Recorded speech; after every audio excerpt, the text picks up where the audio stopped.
Institucioni i presidencës ka reaguar pas nismës së ndërmarrë nga grupi parlamentar i Partisë Demokratike në lidhje me shkarkimin e Bajram Begajt nga posti i kreut të shtetit. Në një njoftim për mediat, presidenca thekson se presidenti nuk komenton nisma politike të asnjë pale, duke nënvizuar rëndësinë e ruajtjes së neutralitetit që kërkon funksioni lartë kushtetues. Sipas presidencës, procedura për shkarkimin e presidentit është një instrument kushtetues i kuvendit dhe si i tillë, parlamenti ka të drejtë ta përdorë kur e gjykon të nevojshme.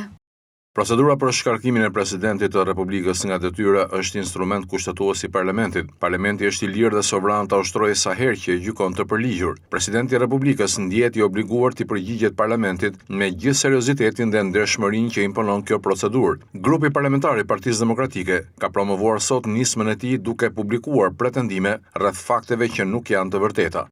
Gjithashtu, në njoftimin e presidencës thuhet se presidenti i Republikës pret që parlamenti të hetojë me transparencë të plotë pretendimet e Partisë Demokratike, që sipas presidencës janë të pavërteta. Nga ana tjetër, zyra e shtypit të Partisë Demokratike ka publikuar dokumente që sipas tyre tregojnë korrupsionin e presidentit Bajram Begaj. PD akuzon kreun e shtetit se djali i tij paguhet në Shqipëri nga një kompani me të cilën ka kontratë presidenca, pavarësisht se ai jeton dhe punon si mjek në Gjermani.